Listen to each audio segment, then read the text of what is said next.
लेकिन मैं कहता हूं कि गांधी जी के हत्यारे के बारे में जब भी बात होती है तो यह देश अपोलोजिस्टिक क्यों हो जाता है? चर्चा होनी चाहिए उसके ऊपर। और ये कौन लोग कर रहे हैं? जो उसामा जी कहते हैं, हफीज सईद साहब कहते हैं, वो कह रहे हैं कि गॉडसे आतंकवादी था। गॉडसे ने गांधी जी को क्यों मारा, इस पे बहस क्यों नहीं होनी चाहिए? उसका परिणाम कुछ भी निकले, मैं ये नहीं कह रहा कि वो सही किया गलत किया, लेकिन इस पे बात क्यों नहीं हो सकती? दिल्ली यूनिवर्सिटी के बीए पास के कोर्स के अंदर अगर यह पढ़ाया जा सकता है कि रावण की छींक से सीता पैदा हुई, यह कोर्स में पढ़ाया जाता है दिल्ली यूनिवर्सिटी के, इस पे चर्चा हो जाने पे किसी को तकलीफ नहीं होती, इसको कहने से कोई नहीं डरता।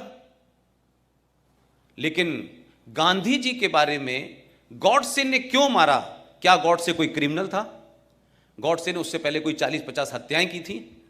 क्या उसका कोई ऐसा बैकग्राउंड था? तो इस पे चर्चा क्यों नहीं होती भाई?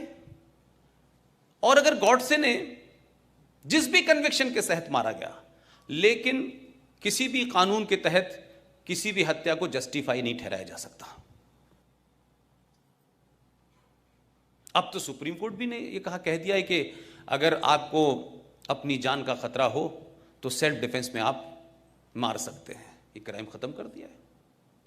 लेकिन एक बात को थोड़ी देर के लिए दूसरे पर्सपेक्टिव में समझें।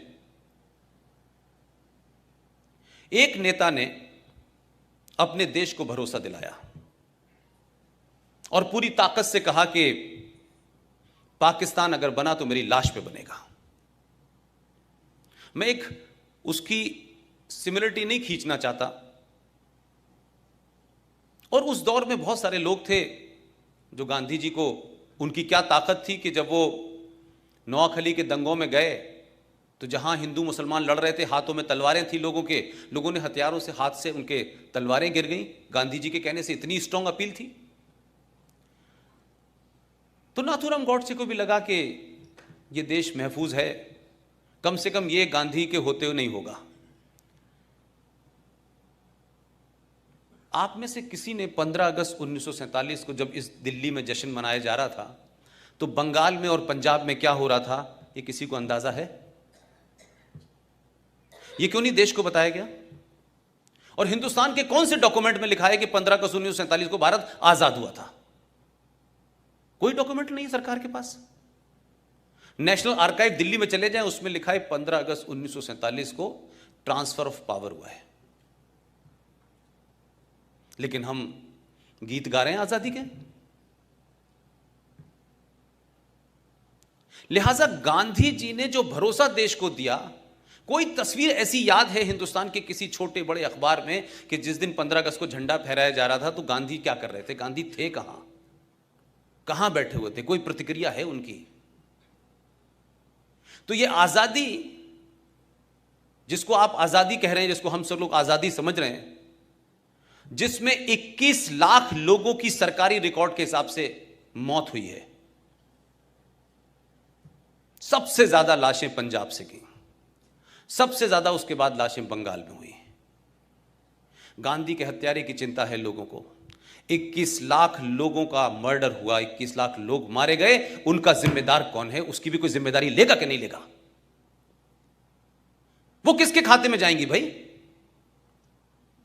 और क्या इस देशवासियों से पूछा था आपने कि हम एक लाइन खींच देंगे पंजाब से और एक लाइन खींच देंगे बंगाल में और ये मुल्क को हम बांट देंगे?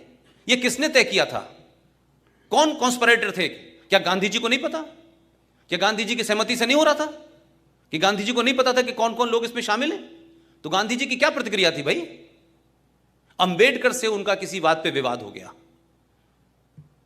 तो अंबेडकर जी के पास पहुंचे और कहा कि मैं आपकी बात से सहमत नहीं हूं, और धरने पे बैठ गए।